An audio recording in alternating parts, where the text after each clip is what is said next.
बिस्मिल्लाहिर्रहमानिर्रहीम। अस्सलाम वालेकुम साथियों, I am Mrs Anila Imran and you are watching Yufi educational centre. आज हमारा क्वेश्चन है मिसेस रैमज़ी का करैक्टर और मिस्टर रैमज़ी का करैक्टर हम ऑलरेडी कर चुके हैं। आज उनकी बेगम का करैक्टर है जिसको हम करने वाले हैं।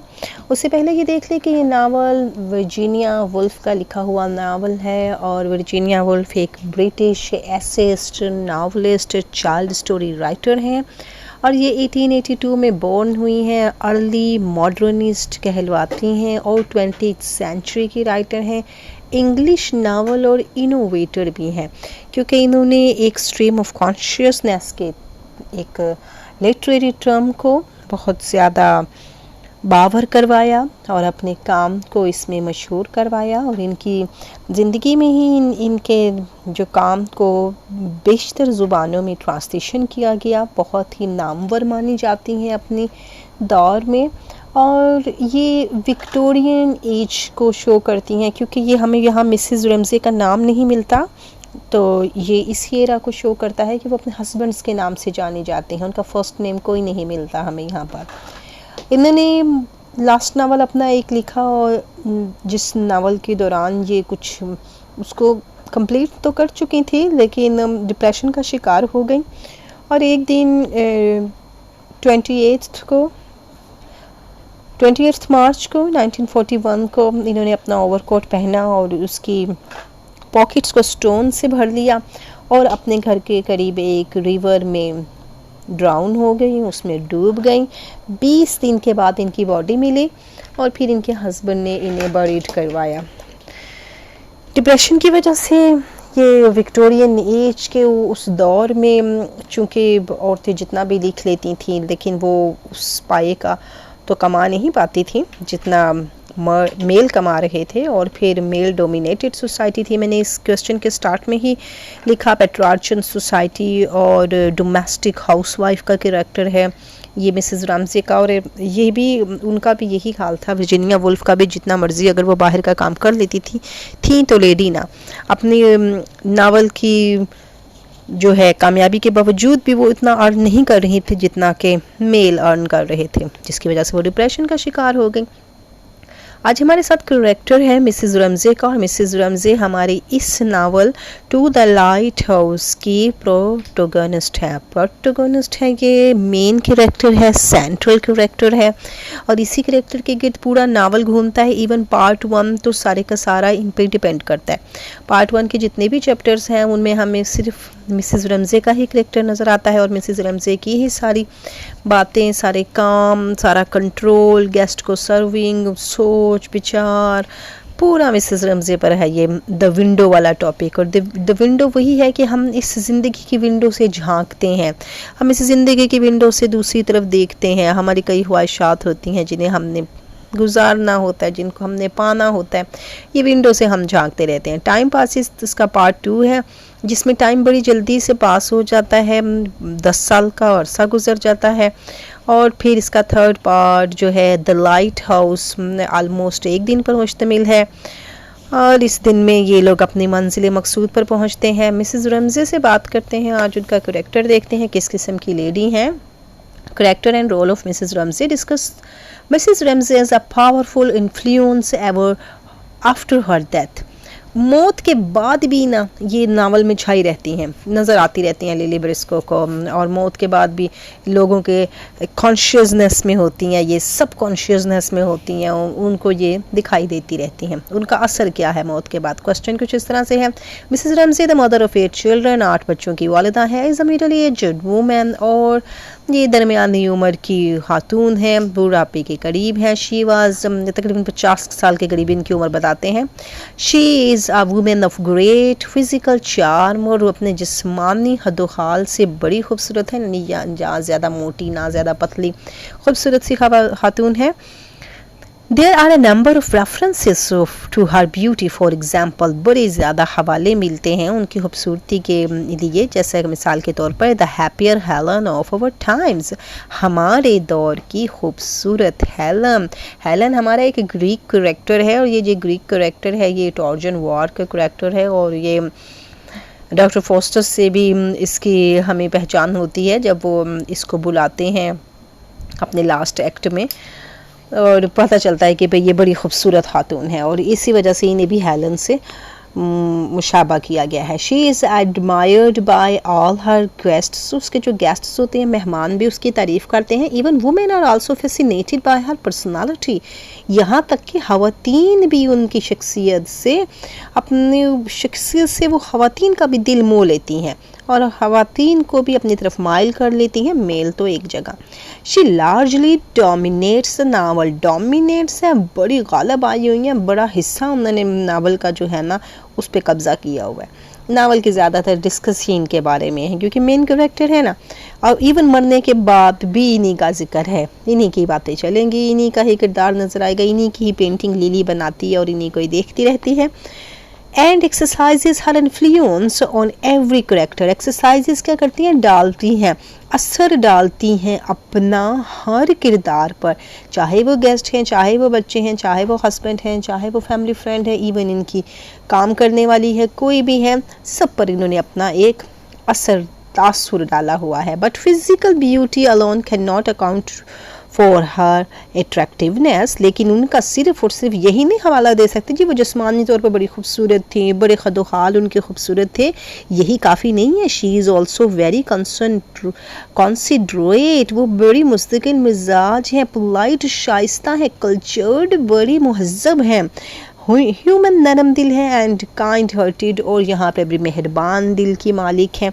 ये सब उनकी खूबियाँ हैं ना, वो सिर्फ अपने खद्दोखाल से ही खूबसूरत नहीं है, यानी अपनी सीरत से भी खूबसूरत हैं, सूरत ही नहीं सीरत भी उनकी बाकमाल है। She is the great creator, वो बड़ी आला किस्म की क्रिएटर हैं, बनाती हैं, क्या बनाती हैं, ऑफ हारमोनी, हम आहंगी बनाती हैं, एंड ब्रिंग्स पीपल टुगेदर, ऐसे रास्ते अस्तवार करती हैं कि लोग एक दूसरे की तरफ माइल होते हैं, लोगों को जोड़ने का काम करती हैं, यानी फसाद नहीं डलवाती हैं।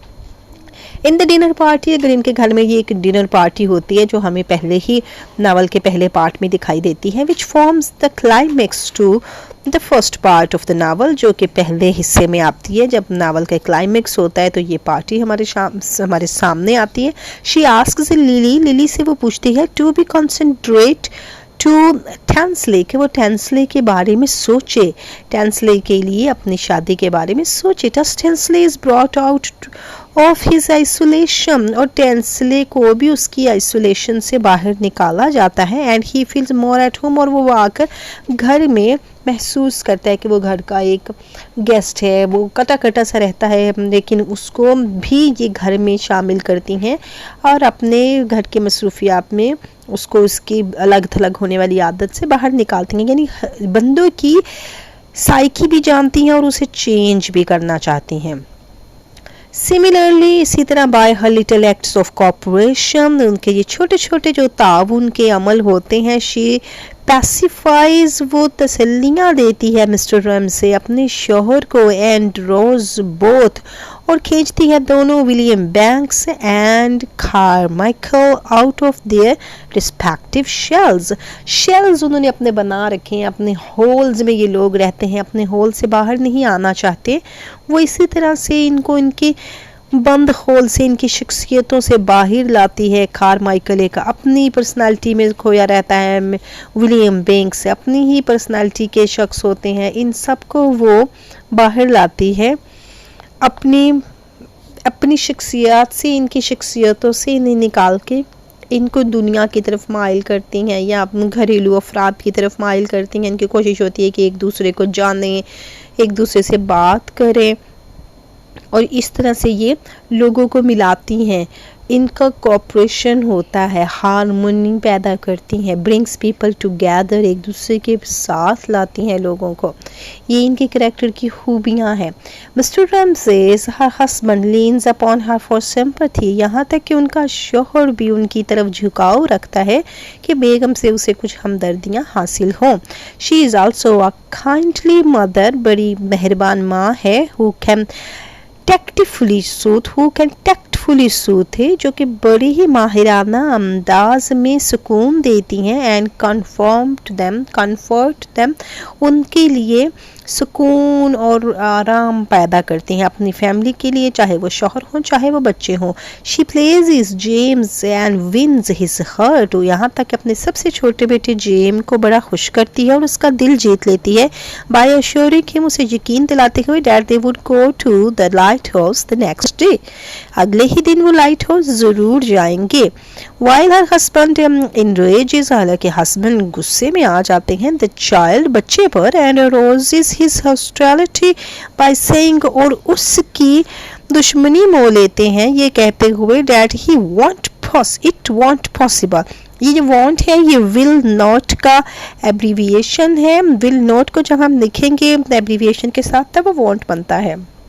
कहता है हम इस वो उससे से उसे लाके कहता है कि हम नहीं जाएंगे क्योंकि कि कल मुमकिन ना होगा। सिमिलरली इन द नर्सरीज, इसी तरह नर्सरी में भी आफ्टर द डिनर, ये जब डिनर होता है उसके बाद ये जो पार्टी ये जो रखते हैं अपने घर में खाना देते हैं, खाने के बाद में she covers the boar's head, ये जो बोर्स होता है ना ये एक जानवर है पिग टाइप, उसकी वो स्कल्स ही इन्होंने लगाई होती है अपने घर में। अक्सर लोग शिकार के बाद वो लगाते हैं कि भाई हमने ये कभी इसका शिकार किया था, बच्चे डरते थे उससे, बजाते खुद भी ये उसकी अच्छा नहीं समझती थी, तो ये उसको कवर कर देती हैं अपनी शॉल के साथ। And insure and assures one of the children, एक बच्चे को यकीन दिला देती हैं that it is there still, और बच्चे को यकीन दिला देती हैं कि वो यहाँ पर मौजूद है लेकिन उसको कवर कर दिया गया है। एंड द अदर वन, जो दूसरा है, that is no longer there for it can not be seen now, और दूसरा यहाँ पर मौजूद नहीं है इसीलिए वो देखा नहीं जा सकता है। एक को धाम देती हैं, दूसरा उसको यकीन दिलाती है कि जो ढांपा हुआ है ना यहाँ पर मौजूद है, हाँ इवन दूसरा यहाँ पर मौजूद नहीं है। हर काइंड एंड सिंपैथेटिक नेचर, इनकी सिंपैथेटिक नेचर हमदर्दाना फितरत enables her to understand the psychology of others, उनको इस काबिल बना देती है कि दूसरों की नफ्सियात को समझे, and thus bring them together, और फिर उन्हें इकट्ठा करें, एक दूसरे की तरफ खींचे, एक दूसरे के साथ ताउन करने वाला बना दे। That is why she has been called a knitting force, uniting force, उन्हें uniting force कहा जाता है, मुत्तहिद करने वाली कुव्वत कहा जाता है। इन द नावल में both structurally बनावटी तौर पर वो जो उनका ढांचे के तौर पर इकट्ठा करती हैं, and thematically, और ये जो थीम लिया जाता है, मौजू है इसका, मरकज़ी ख्याल है इस नावल का, इसमें उन्हें यूनाइटिंग फोर्स कहा जाता है। अगर ये शॉर्ट क्वेश्चंस में आ जाए तो हमारे ये शॉर्ट क्वेश्चन भी क्लियर होते हैं कि 8 चिल्ड्रंस हैं, यूनाइटिंग फोर्स इन्हें कहा जाता है, सिंपैथेटिक करैक्टर हैं, और स्ट्रक्चरली एंड थेमेटिकली दो तरह से काम करती हैं। इसके अलावा ये किन किन शख्सियात के लिए काम कर चुकी हैं, मिस ये लिली के लिए भी अच्छी ख्वाहिशात रखती हैं, टेंसले के लिए भी इनकी अच्छी ख्वाहिशात हैं, यहाँ तक कि ये जो दूसरे करैक्टर हैं विलियम बैंक्स और कारमाइकल, इनके लिए भी इनकी यही ख्वाहिश है कि ये अपने शेल्स से बाहर आ जाएं। Her role as a matchmaker है जनाब जी, जो आपस में रिश्ते के चक्करों में रहते हैं कि भाई इसका इससे मैच कैसा है, इसका इससे मैच कैसा है, इसकी इससे शादी हो जाए, इस तरह की ये खातून थी, उनका ये भी काम रहता था। And yet another very significant aspect of establishing harmony among people, लिहाजा ये लोगों के अंदर बहुत ख़ास किस्म का ये भी तासुर और तवाज़न कायम करती थी कि लोगों की शादियाँ वादियाँ करवाएं, उनके मैच करवा दें। She brings Paul and Minta together, Paul and Minta, ये मिंटा और पॉल दो कैरेक्टर हैं, इन दोनों को भी ये टुगेदर करती हैं कि ये दोनों शादी कर लें, और वो शादी करते हैं। She is responsible for their marriage, वो ही इनकी शादी की जिम्मेदार होती है। But it is another matter, लेकिन ये दूसरा मामला होता है, that the marriage does not prove a success, कि ये जो शादी होती है कोई कामयाब शादी शुमार नहीं होती। वो दोनों आपस में शादी तो कर लेते हैं लेकिन फिर एक दूसरे को छोड़ देते हैं। अलबत्ता इन्होंने तो अच्छा ही काम किया था अपने अच्छे करैक्टर की वजह से। एक पावरफुल करैक्टर है, फेमिनिज़म का क्वेश्चन भी इनका अक्सर आ जाता होता है, और डोमेस्टिक हाउसवाइफ के तौर पे भी आ जाता है, या पेट्रियार्चल सोसाइटी के तौर पर देख लें, मैच मेकर के तौर पर देख लें, स्ट्रक्चरली और थीमेटिकली अगर इनका देख लें, सिंपैथेटिक करैक्टर देख लें, यानी ये सब क्वालिटीज़ इस क्वेश्चन में हमारी कवर हो जाएंगी। आगे ये वो होती तो नहीं है उनकी कामयाब शादी, किसकी, मिंटा और पॉल की। And the two fall out soon after, और दोनों जल्द ही अलग हो जाते हैं। There are frequent references to her jest, यहाँ पर बहुत ज़्यादा मुसलसल हवाले हमें मिलते हैं उसके ज़ौक़ शौक़ से फॉर मैच मेकिंग, कि वो कितना शौक़ रखती हैं उसकी उससे शादी और उसकी उससे शादी। ये एक रिश्ते कराने वाली जो अम्मा होती हैं उसकी तरह ये सोचती हैं कि फ़लाने की फ़लाने के साथ बात बन जाए तो कितना अच्छा हो। Mrs Ramsay is full of the milk to human kindness, वो ऐसी हैं कि भरी भरी हैं अपने दिलो दिमाग से इंसानी मेहरबानियों के साथ, इतनी मेहरबान है कि उसको देखते ही बंदा अंदाज़ा लगा सकता है कि इससे हमें फ़ायदा ही होने वाला है, कोई नुकसान नहीं होगा। टू हेल्प द पुअर, गरीबों की मदद करती हैं, एंड द नीडी और ज़रूरतमंदों की, is a matter of great player for her, उसके लिए बड़ी खुशी का बाइस बनती हैं ये चीज़ें। She knits a brown stocking ये होता है जैसे मोजे टाइप होते हैं ना, ब्राउन कलर के मोजे बुनती है for the son of the keeper, ये जो इनकी हाउस कीपर होती है उसके बेटे के लिए, ऑफ द लाइट हाउस, जो लाइट हाउस की हाउस कीपर होती है, जो लाइट हाउस वाला इनका फार्म होता है वहाँ जो इनकी काम करने वाली होती है उसके बेटे के लिए ये मोजे तक बुनती हैं ब्राउन कलर के, बिकॉज ही इज़ सिक, क्योंकि वो बीमार होता है। She also send food and delicious delicacies to him, उसको वो लजीज डिलीशियस किस्म के खाने भी भेजती है। She often goes out to the town, अक्सर टाउन में जाती है, एंड डिस्ट्रीब्यूट्स फूड आइटम्स, और जो खाने पीने की चीज़ें होती हैं उन्हें बांटती है, एंड क्लोथ्स, और कपड़े भी बांटती है, टू पुअर, गरीबों को, एंड नीडी, और ज़रूरतमंदों में, यानी सदका खैरात की भी बड़ी पाबंदी रखती हैं, मेल मिलाप भी रखती हैं, नाराज़ किसी से नहीं होती हैं। शी नोज, वो जानती है, डैट टैंसले इज़ पुअर, कि टैंसले गरीब शख्स है, therefore she does not tolerate any incivility to him, incivility उसकी तरफ किसी किस्म की गैर महज़बाना रवैये को वो बर्दाश्त नहीं कर पाती, फॉर दिस रीज़न, इसी वजह से कि वो गरीब है और उस पर किसी किस्म का रोब शुभ जमाया जाए चीज़ों का या किसी दौलत पैसे का, तो इसको वो पसंद नहीं करती। She also does her best to please Carmichael को खुश करने के लिए बड़ी कोशिशें करती हैं। ये कारमाइकल एक फीमी किस्म का करैक्टर होता है जो मिसेस रैमजे को बज़ाते खुद पसंद नहीं करता, लेकिन ये उसको खुश करने की कोशिश करती हैं क्योंकि वो भी पुअर है, ही इज़ ऑल्सो पुअर, गरीब होने की वजह से भी उसके साथ हमदर्दी रखती हैं। She asks to bring for him tobacco उसके लिए लाना चाहती हैं क्योंकि वो सिगरेट वगैरह का शौकीन है, और anything else if he needs, अगर उसे किसी चीज़ की ज़रूरत है तो ये तैयार हैं उसे देने के लिए। Mrs Ramsay has a rare sense of humour, उनमें ह्यूमर की भी एक हस पाई जाती है। It is this sense of humour, ये ह्यूमर ही तो है which enables her to please both her children by covering the boar's head, ये ह्यूमर ही तो है जो दोनों को प्लेस करता है, उसके अपने आप को भी प्लेस करता है और बच्चों को भी प्लेस करता है, खुद भी खुश होती है, बोथ होते ना, बोथ प्लीज़ बोथ, अपने बच्चों को भी खुश करती है, खुद भी खुश होती है जब वो जो पिग है उसके हेड पर अपनी शॉल डाल देती है, अपनी चादर डाल देती है। It is her sense of humour which enables her to laugh with joy at the thought of marrying a man with a gold watch in a wash leathering bag, ये भी तो उसी की सेंस ऑफ ह्यूमर है ना, जो उसको हंसने पर और लुत्फ़ उठाने पर मजबूर कर देती है कि एक शख्स जिसकी शादी हो जाती है गोल्ड वॉच से इन अ वॉश लेदर बैग्स, और वो गोल्ड वॉच जो है वो एक वॉश बैग में हो, एक ऐसा बैग हो जो लेदर का हो, अक्सर वो घड़ियाँ वगैरह बैग पैक होते हैं ना जिसमें वो लेदर बैग्स होते हैं, और गोल्ड वॉच है जब मैरिंग हो जाए, एक आदमी की शादी गोल्डन वॉच से हो जाए, ये भी तो एक फ़नी बात है, ऐसा होता तो नहीं है, लेकिन वो उनकी सेंस ऑफ ह्यूमर है। सम क्रिटिक्स लाइक जेम्स हैफले एक क्रिटिक्स हैं, आर द व्यू, उनका ख्याल ये है that Mrs Ramsay is merely a symbol, वो तो एक अलामत के तौर पर है, महज she has not been individualised, उनको इनफरादियत तो दी ही नहीं गई है, वो that is why the novelist has not given her first name, इसीलिए तो नावलिस्ट कौन है हमारी वर्जीनिया वुल्फ ने उन्हें उनके नाम से ही नहीं पुकारा है, उन्हें कोई अहमियत नहीं दी गई कि ये एक क्रिटिक ने अपना पॉइंट ऑफ व्यू रखा है। हाउएवर इवन सच क्रिटिक्स एग्री, अगर ऐसे ही क्रिटिक्स नकात मुत्तफिक होते रहे that she is a human being of a great appeal, कि वो बड़ी आला पाए की किरदार है, बड़ी खूबसूरत खातून है। In fact she is one of the great immortals of literature, दर हकीकत बड़ी अहम लाइन आ गई है कि वो लिटरेचर का एक ऐसा किरदार है जो लाफानी है, क्योंकि मरने के बाद भी वो ख़त्म नहीं होता ना, मरने के बाद भी वो आती है। ये लाइन हमारी बहुत खूबसूरत लाइन आ गई कि वो इमॉर्टल है लिटरेचर की। कौन? मिसेस रमज़ी। अगर शॉर्ट क्वेश्चंस में आ जाता है तो आप इसको गेट कर लेंगे जल्दी से। शी इज़ असेशनली फेमिनाइन, वो ठीक है भाई, वाकई वो एक खातून है, मोनस किरदार है।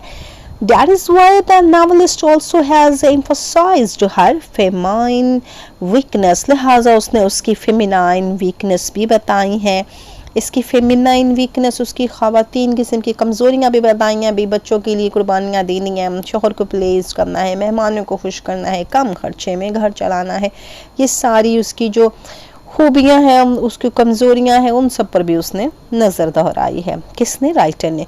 फॉर एग्ज़ाम्पल, मिसाल के तौर पर she has a habit of exaggerating, वो बड़ी शोहियाँ भी मारती है, एग्जेजरेटिंग करती है, शोहियाँ बिगाड़ती है, यानी बात को बढ़ा चढ़ा कर पेश करती है। विच इरिटेट्स हर हस्बैंड, जो उसके शोहर को कभी कभी चिड़चिड़ा बना देता है। And she is muddle headed, वो बड़ी उलझे दिमाग की खातून भी हैं। And can not remember facts, हकायक उन्हें याद नहीं होते, हकायक याद नहीं रख सकती हैं। और डिस्टिंग्विश बिटवीन दम, ना ही हकायक के दौरान वो फ़र्क पाती हैं, क्योंकि ये हकायक छुपाती हैं ना, ये जब उसके ऊपर चादर डाल रही हैं एक पिग के हेड के ऊपर, तो वो हकीकत को छुपा रही हैं बच्चों से, कि बच्चे उसे देख के खौफजदा ना हो। बजाते खुद भी वो अपनी आंखों से हकीकत को छुपा रही हैं। हस्बैंड ने बोला भी मौसम ठीक नहीं, बच्चे को फिर भी साइड पे तसल्ली देती जा रही है कि ठीक है हम जाएंगे हम जाएंगे हम जाएंगे, यानी हकीकत से बच्चों को आशना नहीं करवाते। और हस्बैंड चाहते हैं कि बच्चे हकीकत से आशना हो, जैसे उनके करैक्टर में हमने लास्ट टाइम स्टडी किया है। Mrs Ramsay is a living character, अगर दूसरी तरफ से देखा जाए तो बड़ी जिंदा दिल सी खातून है। One of the finest creation of Mrs Woolf. Mrs Woolf कौन है? हमारी राइटर का बड़ा खूबसूरत किरदार है। शी इज़ द स्ट्रक्चर, वो एक स्ट्रक्चरल है, एक बनावट है, एक ढांचा है, and thematic centre of the novel, और इस नावल का मरकजी ख्याल है।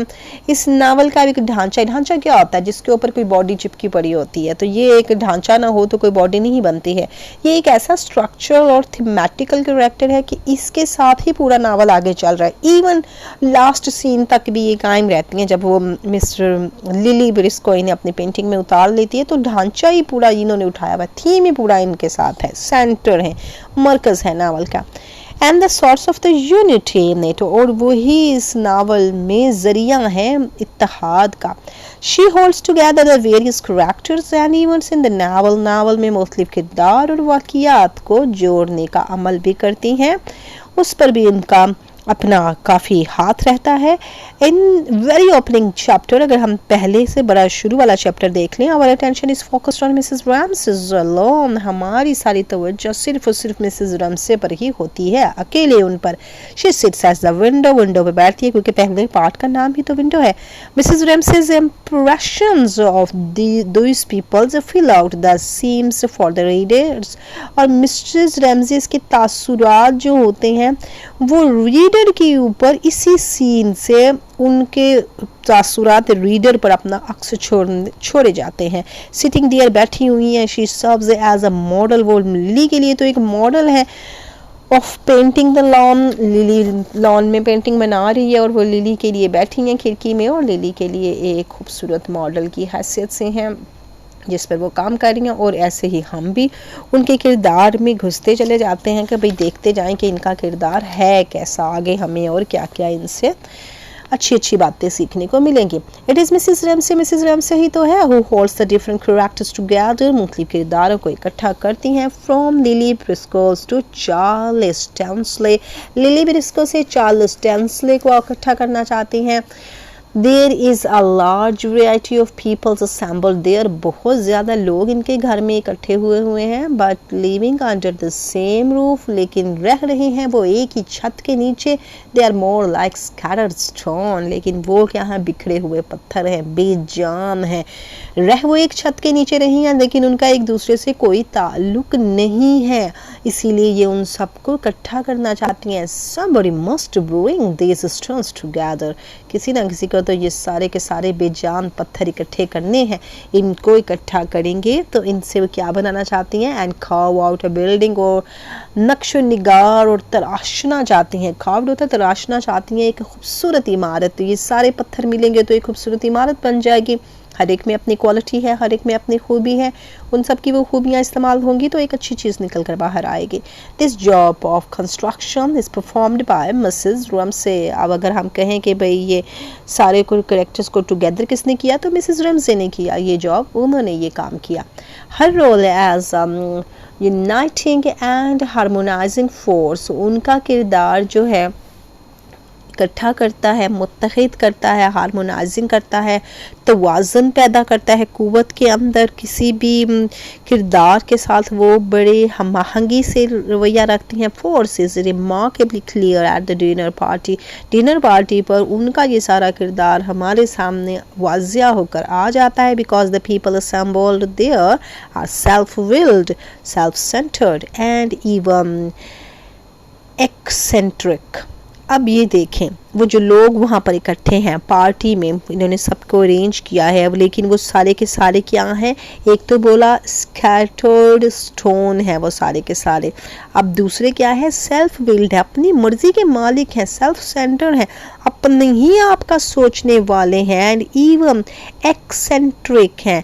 एक्सेंट्रिक भी ढंगे से हैं, उनमें कोई ढंगी बात ही नहीं है, बेढंगे करैक्टर हैं सारे। किसी ने यानी हर कोई अपनी ही परवरिश में पला भरा और अपने ही किरदार का मालिक है और अपनी ही मर्जी का मालिक है। It is nothing short of a miracle, ये तो एक मौजज़े से कम नहीं है। That Mrs Ramsay is able to weave them into a cohesive whole, Mrs Ramsay ने बुन दिया उन सबको एक मरबूत मुकम्मल होल में, मरबूत कामल कर दिया, इन सबको पूरा कर दिया। यानी किसी ना किसी में अगर कोई कमी है तो दूसरे ने उस कमी को आकर ढांप लिया, तो मिसेस रमसे ने इसको बना दिया एक कोहेसिव होल, एक वेव कर दिया, बुन दिया अंदर, और ये एक मौजज़ा है। ये भी हमारा शॉर्ट आंसर निकलता है। Further Mrs Ramsay is completely dependent on his wife Mr Ramsay, उनके हस्बैंड मुकम्मल तौर पर अपनी बेगम पर इन्हिसार करते हैं। ही नीड्स सिंपैथी, उसे ज़रूरत है हमदर्दी मिले, एंड इनकरेजमेंट और हौसला अफजाई मिले, and repeatedly comes to her to be assured, reassured. बार बार आते हैं अपनी बेगम के पास से यकीन हासिल करने के लिए कि बेगम मुझे तसल्लियाँ दे, बेगम मुझे हौसला अफजाई करे, बेगम मेरे से हमदर्दियाँ करे कि मैं बहुत बड़ा राइटर बना हुआ हूँ जनाब, मेरे मरने के बाद भी लोग याद रखेंगे। ये सारी उन्हें इनके हस्बैंड को इनसे हमदर्दियाँ चाहिए। शी कॉन्स्टेंटली एनकरेजेस हिम, और वो उसकी मुसलसल हौसला अफजाई करती है, and gives him that self confidence which he so badly needs, और उन्हें वो सेल्फ कॉन्फिडेंस देती है जिनकी उन्हें बहुत शदीद ज़रूरत है। मिसेस रमसे इज़ अ परफेक्ट हाउस्टेस बड़ी मुकम्मल किस्म की मेज़बान है, क्योंकि मुख्तलिफ मेहमानों को डील कर रही है ना, तो मेज़बान बहुत अच्छी है। People wandered how with their merge income, अपनी इतनी मामूली में मिगर भी कह सकते हैं इसे, अपने इस मामूली इनकम में, मिगर आमदन में, she was able to feed, कि वो कैसे खाना भी देती हैं, and look after so many guests, और इतने ज़्यादा मेहमानों का ध्यान भी रखती है। सब लोग वंडर है, हैरान है। Though her own family was a large, हालांकि अपने भी उनके 8 बच्चे हैं, yet she is able to make a little go a long way, लेकिन कम आमदन में बड़ा ज़बरदस्त किस्म का खर्चा चला लेती हैं। She is able to look after these guest, इस काबिल हैं कि मेहमानों का ध्यान रख सकें, टू देयर सेटिस्फेक्शन, और उनको मुतमईन भी कर सकें। यानी सबकी पसंद के अगर खाने बनाने हैं तो उसमें भी बड़े तरीके से उन्होंने सबको मुतमईन भी किया है। They seem to be magnetically drawn towards her, और सारे के सारे मेहमान मकनातीसी कशिश रखने वाली इस खातून की तरफ खींचे चले आते हैं। जैसे ये ऐसे अट्रैक्ट करती हैं जैसे एक मकनातीसी कशिश है इनके अंदर। शी हैज़ सिंपैथी, उनमें हमदर्दी मौजूद है, एंड कंसंट्रेशन, और वो समझती भी हैं फॉर अदरवाइज एबहॉर्ड पीपल। एबहॉर्ड पीपल कौन सी है? नफरत अंगेज लोग, लाइक चार्ल्स चैंसले। चार्ल्स चैंसले जो बड़ा दिमाग सा रियल सा करेक्टर है, वो उसको भी समझती हैं, उसके साथ भी हमदर्दी रखती हैं। She has ill will against none, बुरा ख्याल तो उनका किसी के बारे में भी नहीं है, चाहे वो जैसा भी किरदार है उनकी हमेशा उसके बारे में पॉजिटिव राय है। The house would have disintegrated without her magnetic presence। Disintegrated ख़त्म हो जाएगा, मुंतशिर हो जाएगा, इस घर का ख़ात्मा हो जाएगा अगर उनकी ये मकनातीसी मौजूदगी मत हो। जब तो मरने के बाद भी मौजूद रहती हैं किरदारों के दिलों में, उनके स्ट्रीम ऑफ कॉन्शियसनेस में। उनकी खुद भी तो ये जब काम कर रही होती हैं तो सोचती रहती हैं कि मैं भी स्वेटर बुन रही हूँ, स्वेटर बुनते बुनते ख्याल आता है पकाना क्या, बच्चों को क्या देना, मेहमानों को क्या देना, लिली का फलाने से रिश्ता हो जाए, टमकाने का उससे रिश्ता हो जाए, ये सब सोचती हैं। तो यही उनकी कशिश रहती है कायम एंड तक। Though Mrs Ramsay dies after the first part, हालांकि वो पहले पार्ट के बाद तो फोत हो जाती हैं। Yet her influence is felt throughout the novel, लेकिन उनका असर पूरे नावल में कायम रहता है। And she continues to influence the lives of others, और दूसरों की जिंदगियों में उनका असर जारी रहता है। इवन आफ्टर हर डेथ, मौत के बाद भी। Her husband undertakes the journey to the lighthouse, वो लाइट हाउस का सफ़र शुरू करते हैं in order to fulfil one of the most cherished wish. ये उनकी बहुत ख़ास किस्म की पसंद थी, चेरिश्ड पसंद थी, एक ख्वाहिश थी कि इनकी बेगम की ख्वाहिश थी कि वहाँ पर जाना है। इस वजह से हस्बैंड वहाँ जाते हैं, यानी मरने के बाद भी उनके दिमागों पे इनका असर रहता है। She is constantly present in Lily's Briscoe's consciousness, Lily Briscoe के तो शाऊर में वो हमेशा मौजूद रहती हैं। देन लिली कम्स बैक, जब लिली वापस आती है, she has the same sensations, तो उसका वही जज्बा होता है। हाउ एमलेस, कैसे बेमकसद, हाउ हैटिक, कैसे बेतरतीब, हाउ अनरियल, कैसे गैर हकीकी, इट वाज, मुझे सब लगता है। A house full of unrelated passions, एक घर जो कि गैर मुतल्लका जज्बात से भरा हुआ है। वो बातें याद करती है कि उसके बगैर घर गैर हकीकी, बेमकसद, बेतरतीब है, वो जज्बात से भर देती थी। शी रिमेंबर्स अ सीन, उसे एक सीन याद आता है from the past and thinks, माजी का एक सीन याद करती है, और माजी का सीन याद करना ही स्ट्रीम ऑफ कॉन्शियसनेस है। कहती है what a power was in the human soul, कैसी कुव्वत थी, कैसी ताकत थी उसकी इंसानी दिमागों पर। शी थॉट, वो सोचती है इंसानी रूहों पर कैसी कुव्वत हासिल कर लेती थी वो। जब वो एक सीन याद करती है, शी थॉट, वो सोचती है डेट वुमेन सिटिंग देयर, कि ये जो खातून यहाँ बैठी है, रिजॉल्व्स एवरीथिंग इनटू सिंपलिसिटी, कितनी आसानी से सब कुछ हल कर लेती थी। मेड दीज एंगर्स, और ये जो गुस्से, इरिटेशंस, ये चिड़चिड़ापन फॉल ऑफ, फेंक देती थी उसे, लाइक ओल्ड, जैसे को पुराने चीथरे, पुराने कपड़े की तरह, फटे पुराने कपड़े की तरह, वो सारे के सारे गुस्से और चिड़चिड़ेपन को कैसे फेंक देती थी। She brought together this and that, वो इसे उसे इकट्ठा कर देती थी। And then this so made friendship and liking, और फिर वो बना देती थी लाइकिंग, कैसे प्यार करने वाला, पसंद करने वाला, दोस्तियाँ करने वाला। Lily pauses a moment in her musings होते हैं उनकी सोच विचार, उनके ख्यालात में गुम होना। म्यूसिंग्स कर रही है लिली, रुक जाती है अपने एक लम्हे के लिए, ये म्यूसिंग्स करते हुए, ख्यालात में गुम होते वक्त। बट नाउ शी फाइंड्स, वो क्या पाती है, the answers of the old unanswerable questions, लेकिन अब उसे अपने वो जो सवाल होते हैं जिनका आंसर उसके पास पहले नहीं होता, अब इन्हें इन सवालात का जवाब मिल जाता है। What is the meaning of life? ज़िंदगी का मानी क्या है, क्या मतलब है ज़िंदगी का। Thus she is able to complete her painting, वो लिहाजा अपनी उस तस्वीर को मुकम्मल कर लेती है जो नावल के शुरू में मुकम्मल नहीं हो पाती। According to जेम्स हैफली, जिसने पहले भी हमें भी अपनी नुक्ता नज़र से आगाह किया। दोबारा उन्हीं के बारे में क्या है, Mrs Ramsay's raises from the death, वो तो मौत से भी उठाती हैं, एंड लाइव्स अगेन, और दोबारा जिंदा होने लगती है। Mrs Ramsay's death is more powerful then Mrs Ramsay's living. बड़ी ज़बरदस्त लाइन है और कोटेशन भी बनती है हमारी कि मिसेस रैमसेस की ज़िंदगी जो है उससे ज़्यादा तो उनकी मौत ताकतवर है, उनकी मौत का किरदार ज़्यादा पावरफुल है, क्योंकि उनकी मौत के जो किरदार है वो भी लोगों पर अच्छा खासा असर डाल रहा है और उनके बिगड़े काम बना रहा है, जैसे लिली की पेंटिंग बन गई है। हर स्पिरिट उनकी जो रूह है dominates the novels even after her death, उनकी तो रूह भी पूरे नावल पर कब्जा जमाए बैठी है, हालांकि उनकी मौत के बाद भी। दस शी बिकम्स बन जाती हैं and immortal in the eyes of the reader, वो रीडर के लिए इमॉर्टल बन जाती है। इमॉर्टल क्या हो जाती है, लाफानी हो जाती है कि कभी मरेगी ही नहीं, और यही उन्होंने कहा था कि वो एक ग्रेट इमॉर्टल है ऑफ लिटरेचर का वो एक लाफानी किरदार है। अगर शॉर्ट क्वेश्चंस में आता है तो आप इस क्वेश्चन को सॉल्व कर सकते हैं। Thanks a lot for listening, like, subscribe and share our channel. अल्लाह हाफिज़।